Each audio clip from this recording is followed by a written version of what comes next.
주님께서 여러분과 함께 또한 사제와 함께 하소서. 성마르코가 전한 거룩한 복음입니다. 주님께 영광을 돌립니다. 예수와 제자들이 예리고에 들렀다가 다시 길을 떠날 때에 많은 사람들이 따라가고 있었다. 그때 티메오의 아들 바르티메오라는 앞 못 보는 거지가 길가에 앉아 있다가 나자렛 예수라는 소리를 듣고 다윗의 자손이신 예수님, 저에게 자비를 베풀어 주십시오 하고 외쳤다. 여러 사람이 조용히 하라고 꾸짖었으나 그는 더욱 큰 소리로 다윗의 자손이시여 저에게 자비를 베풀어 주십시오 하고 소리 질렀다. 예수께서 걸음을 멈추시고 그를 불러오너라 하셨다. 그들이 소경을 부르며 용기를 내어 일어서라, 그분이 너를 부르신다 하고 일러주자 소경은 겉옷을 벗어버리고 벌떡 일어나 예수께 다가왔다. 예수께서 나에게 바라는 것이 무엇이냐 하고 물으시자 그는 선생님, 제 눈을 뜨게 해주십시오 하였다. 가라, 내 믿음이 너를 살렸다. 예수의 말씀이 떨어지자 곧 소경은 눈을 뜨고 예수를 따라 나섰다. 주님의 복음입니다. 그리스도를 찬미합니다. 성부와 성자와 성령의 이름으로 아멘. 예수께서는 예루살렘으로 가는 여정 중에 이제 예리고에 이제 들렀다가 또 이제 떠나시려고 하는 중입니다. 거기에서 바르티메오라는 여기 뭐 소경, 장님 이런데 요새는 또 고상하게 조금 좀 어떻게 시각장애인이라는 말을 쓰죠. 시각장애인을 만나시게 됩니다. 근데 이제 사람들이 그가 이제 막 다윗의 자손이신 예수님 뭐 고쳐달라고 저를 자비 베풀어 달라고 소리치는 거를 사람들이 막죠. 사람들이 막습니다.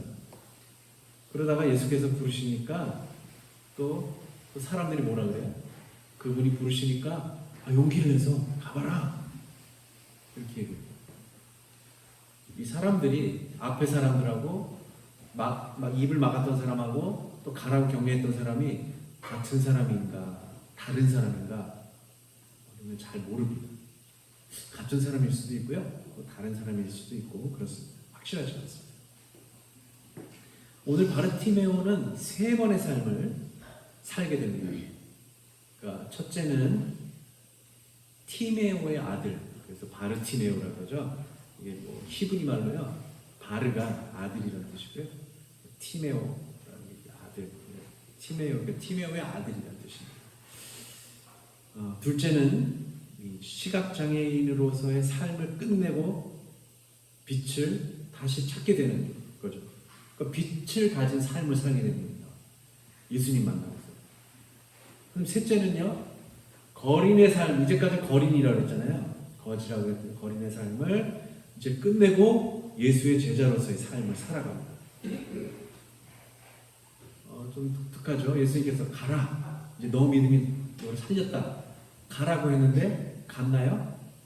바르티메오는 가지 않고 예수를 따라 나서 제자로서의 삶을 살아가죠. 너 이제 장님이 아니니 가서 너의 삶을 살아라 했지만 가지 않고 떠나지 않고 예수님을 따라 나선다는 것이 조금 다릅니다.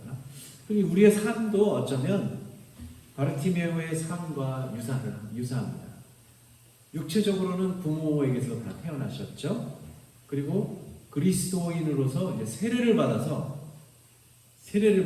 이제 죄를 벗어난 삶을 살기 시작하신 겁니다. 그리고 나서는 그리스도의 제자로 살아가죠. 물론 세례를 받으시고 떠나가신 분들도 많이 있어요. 제 삶의 삶이 기다리고 있는데 어서들 돌아올 수 있도록 우리 한번 기도를 좀 해야 될 것 같습니다. 바르티메오는 앞이 보이지 않는 사람이에요. 장님인데 부모와 가족들의 보살핌을 받았겠죠, 처음에는.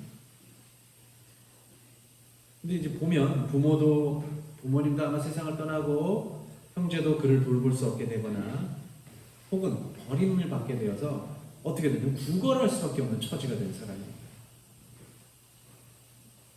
구걸할 수밖에 없는 처지가 되었죠. 그러니까 그가 할 수 있는 일은 오로지 이제 듣는 일, 말하는 일밖에 없습니다. 글씨도 잘 몰랐죠. 읽을 수도 없었고, 그죠? 듣고 말하는 일밖에 할 수가 없어요. 그러니까는 큰 소리로 내서 다윗의 자손 예수님을 큰 소리로 부를 수밖에 없는 처지였어요. 따로 찾아갈 수가 없었죠. 바르티메오라는 이름의 뜻이요. 티메오라는 이름은 공경하다라는 뜻이었습니다. 공경하는 이의 아들인 거죠.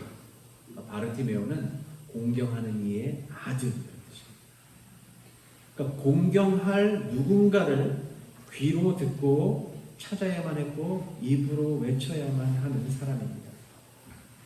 이게 거린의 삶을 살았으니까, 그리고 그렇게 버림을 받았다는 거예요.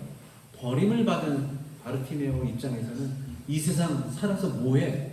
하면서 그냥 자신의 목숨을 끊을 수도 있었을 것 같습니다.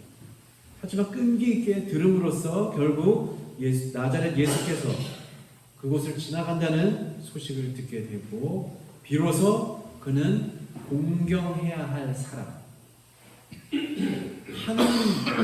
하느님과 같은 이를 공경해야 하는데, 공경해야 할 그 사람을 만난 것입니다.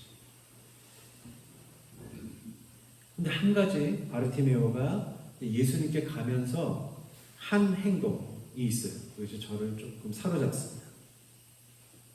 어떤 행동이었을까요?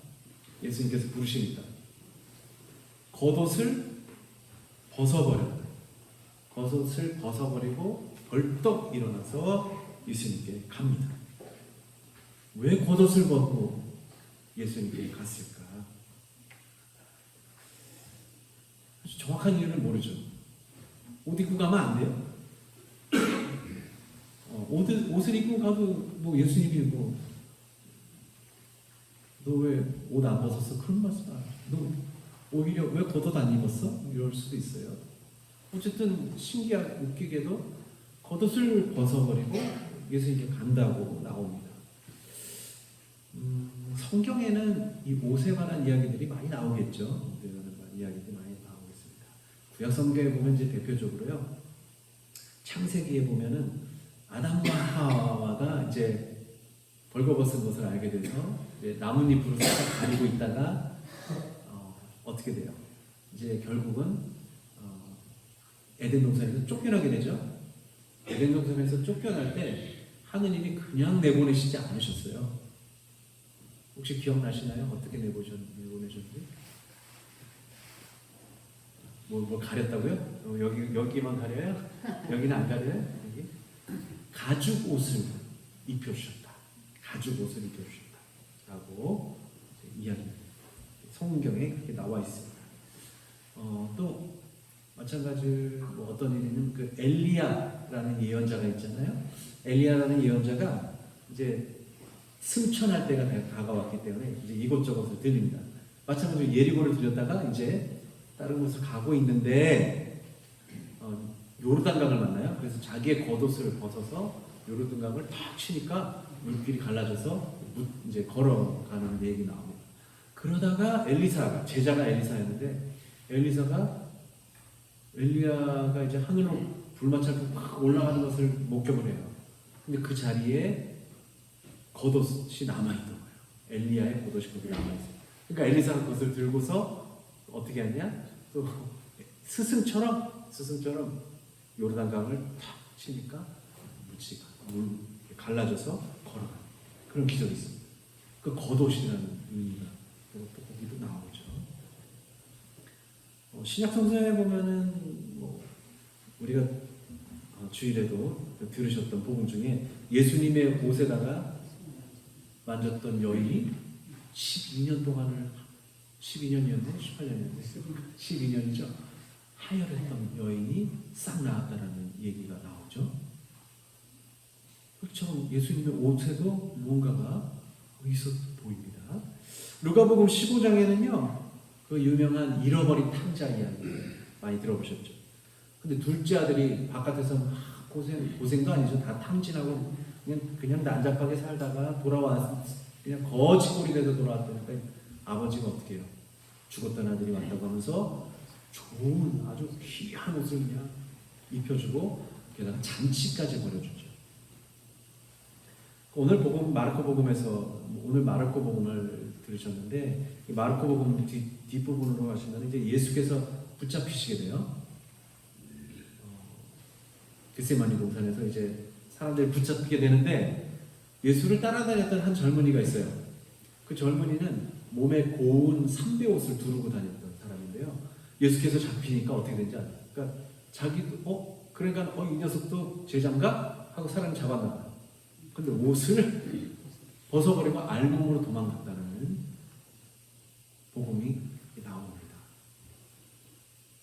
또 요한복음에서 우리가 찾아보면요, 베드로, 사도 베드로가 이제 두 번째로 예수께서 이제 나타나게 되는데, 베드로가 이제 첫 번째 예수님이 나타나는 걸 보고 요한복음에 따르면 예수님 또 나타나지 않으니까 어떻게? 7명을 데리고 나 이제 물고기나 잡으러 가겠다고 이제 갈릴레아 호숫가로 갑니다. 근데 그때 다시 예수님이 나타나죠. 그러니까 물고기를 잡던 베드로가 어떻게 하냐면 옷을 벗고 있었는데 겉옷을 입고 물로 뛰어들은 다음에 예수께로 다가가서 그 예수님을 아련한다는 장면이 나옵니다. 우리가 보면요, 이 옷이 하느님과 관련이 되어 있다면 그 옷은 하느님의 영광을 드러내고 있다고 볼 수 있습니다. 근데 옷을 벗는 것 중에 아주 결정적인, 우리에게는 좀 의미가 더 깊은 결정적인 사건이 있습니다. 예수님께서 십자가 위에서 처형되실 때 옷을 벗김을 당하시죠.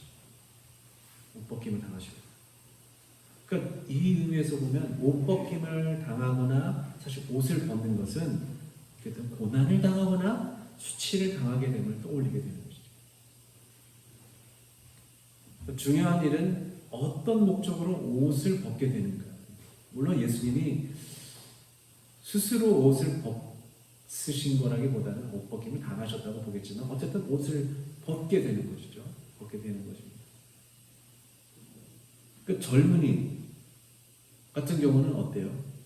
자기가 중요했기 때문에 자기의 목숨이 훨씬 더 중요했고 자기가 예수님을 따랐던 것 자체가 영예로운 일이고 명예를 쫓는 일이었기 때문에 그렇게 따라다녔던 거예요.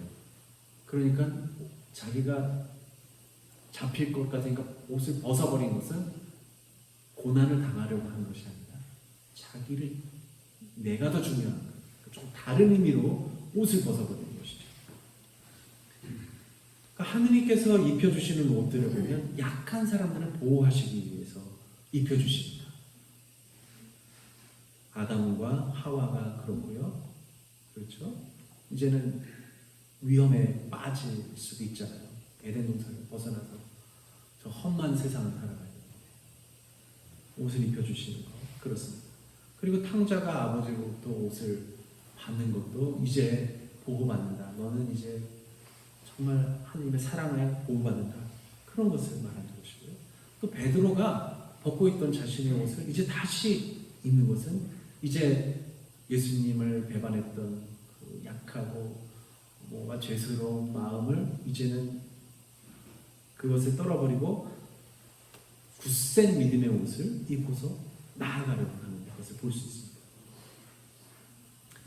또 우리는 반대로 이제 옷을 하느님께서 옷을 입혀주시는 것 같은 그러한 비유 말고 반대로 옷을 벗는 것에 대해서 생각해 보게 되면요, 이 엘리야라는 예언자가 요르단 강가에서 승천을 하죠. 근데 예수님께서 살아계실 때 세례자 요한이 엘리야가 다시 태어났다, 엘리야의 화신이다라고 생각을 했던 겁니다. 그러니까 엘리야도 겉옷을 벗어놓고 하늘로 올라갔듯이 또 세례자 요한 같은 경우는 거의 그냥 낙타 털옷만 대충 입고 다녔다 그러고 결국엔 어떻게 돼요? 겉옷을 벗어버린 거 비슷한 거죠. 결국은 헤로데에 의해서 세례자 요한도 죽임을 당합니다. 그러니까 옷을 벗어버리는 것은 하느님을 위해서 고난을 서슴지 않겠다는 의미를 볼 수 있습니다. 예수님께서 사람들 앞에서 강제로이긴 하지만 옷을 벗게 되시고요. 순환과 치욕의 죽음으로 다시 모든 인간적인 생명을 하느님 앞에 돌려드립니다. 그러니까 옷을 벗는다는 의미, 그러니까 좀 고난과 순환의 뜻도 있지만 나의 생명을 주셨던 하느님께 다시 돌려드린다는 의미도 있습니다. 그렇다면 오늘 바르티메오는 왜 겉옷을 벗어버리고 예수께 갔을까 한번 더 생각해 볼 수 있습니다. 그는 이제까지의 구차한 삶이었죠. 거지의 삶을 살았고 눈이 앞이 안 보이니까 뭐든지 할 수가 없고 그냥 구걸해서 다른 이들의 도움을 받았어야 됐습니다. 그리고 빛을 얻었기 때문에 눈이 보였기 때문에 빛을 얻고 세상을 얻은 거죠. 그러니까 과거가 이제 더 이상 나의 과거는 필요가 없게 된 것입니다. 그는 지금까지의 생각과 말과 행실로 지은 모든 죄와 자신을 이렇게 만든 많은 이들에게 미움과 원망, 저주의 마음 모두를 벗어버립니다. 그렇겠죠. 나를 왜 이렇게 낳아주었어? 아니 내 눈을 이렇게 멀었는데 나를 돌보지도 않고 내가 거지에 사는 거예요. 그게 뭐예요? 내 탓도 아니잖아요. 자기 탓이 아닌 거예요. 원래는. 그러면서 어떻게 돼요? 자기 탓은 아니겠지만 그럼에도 불구하고 부모를 원망했겠고요. 하느님을 원망했겠고 또 자기 자기를 이렇게 내버려뒀던 여러 가족들을 얼마나 미워했겠어요. 그리고 구걸했을 때 도와주지 않은 사람들도 있었겠죠. 욕했던 사람들. 그 사람들에게서 뭐라고 해요? 얼마나 이런 저주의 마음 그것을 벗어버린 겁니다. 그것을 벗어버린 그리고 나서 예수께 가는 것이죠. 그 진정으로 공경해야 할 분을 앞에서는 구원과는 먼 자신의 죄지은 마음을 버려야 하는 것입니다. 그렇기 때문에 예수께서는 바르티메오에게 내 믿음이 너를 살렸다 선언을 하십니다. 하느님께서 말씀하시는 것과 똑같이 예수님도 이 말씀에는 강력한 힘이 있는데 그것이 너의 믿음이 너를 살렸다라는 것입니다. 그렇게 선언하면 우리는 살게 되는 거죠. 바르티메오가 겉옷을 벗는 것은요 또 다른 의미가 있습니다. 방금처럼 자신의 죄를 벗어버리는 것도 있겠고 저주하는 원망, 그 나의 과거, 구차했던 나의 과거를 벗어버리고 지금 빛으로 나아간다는 의미도 있겠지만 예수님의 제자가 된다는 것에 무엇이죠? 예수님 가라! 이제 내 믿음이 널 살렸어. 가라! 라고 했음에도 불구하고 예수를 따라 나서 가도 되는데 예수를 따라 나서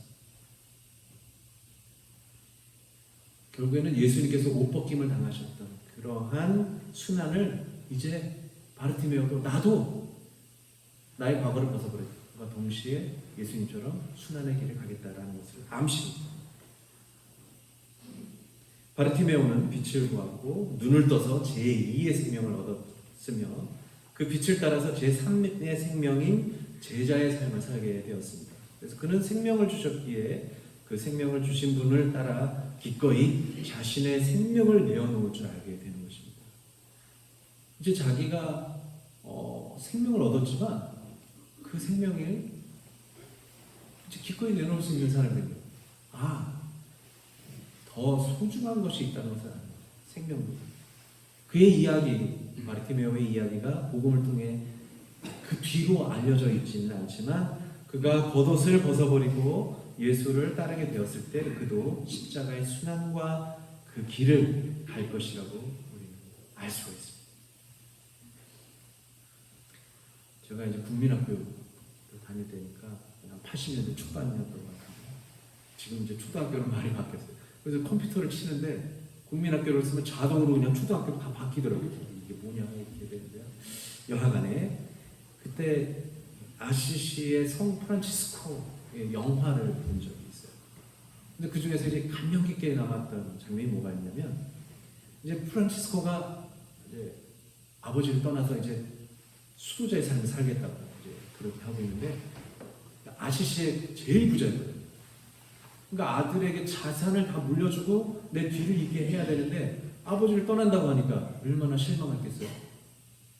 그러니까 뭐 온갖 회유도 하고 뭐 윽박지도 그랬는데, 온 거의 많은 수많은 아시시의 시민들이 모여 있는데 어떻게 아버지 감사했습니다 하고 자기가 입고 있던 옷을 다 벗어요. 그러니까 뭐 이제 멀리서 보여주죠. 검열을 해야 되니까 알몸을 보여줄 수 없죠, 영화에서. 근데 그 뒷모습을 이렇게 보이면서 다 벗어서 아버지한테 주고 길을 가. 뭐 초등학교 한 3학년, 2학년밖에 안 되는 좀 충격이었죠. 제 얘기는 그럴 수 있나? 다 벗고 처음에 그래서 창피하겠다라는 생각을 하겠지만 지금을 보면 좀 다르죠. 그러니까 그리스도의 제자가 되기 위해서는 부모와 자신의 재산도 1차적인 것이 아니라 부차적인 것으로 취급하고 구원을 위해서는 버려야 할 때도 있습니다. 성인을 통해서도 볼 수 있는 것이죠.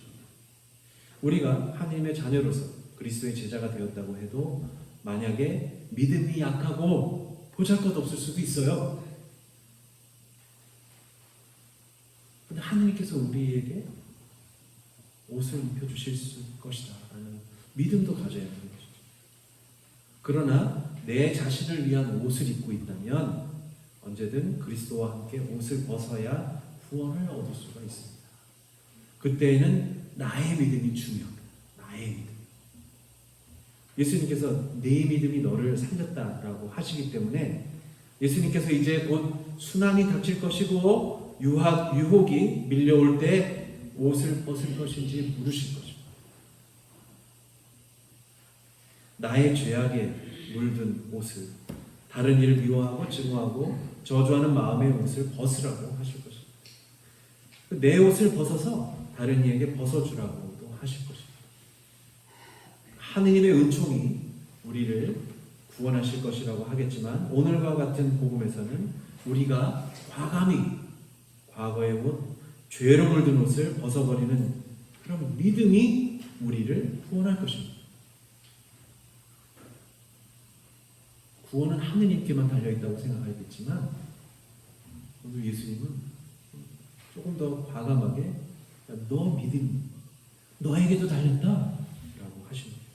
그 결정은 누가 대신하지 않는 것이고 내 자신이 그 결단, 그런 모습도 보여주시는 거예요. 오늘 예수님 하느님께서 주신 옷을 입으십시오. 나의 과거의 잘못과 악한 마음을 가졌다면 그 옷을 벗어버리십시오. 이제 예수 그리스도를 만나게 된다면 나의 이기적인 마음을 덮고 있던 겉옷을 벗어버리십시오. 바르티메오를 막아서는 사람이 아니라 예수께 가도록 격려하는 사람이 되십시오. 나의 눈을 덮고 있는 이 세상에서 삐까번쩍한 훌륭한 옷을 벗어버리십시오. 예수님께 다가가는데 나라는 옷을 벗어버리고 예수님께서 말씀하시는 복음의 옷으로 갈아입으십시오. 손해본다고 하면서 나의 욕심을 채우려고만 하지 마시고 나누고 그리스도의 생각으로 바꾸십시오. 그러면 여러분들은 내가 벗어버렸지만 하느님께서 손수 입혀주시는 은총의 옷도 덩달아 입으실 것이고 구원의 길을 가게 될 것입니다. 성부와 성자와 성령의 이름으로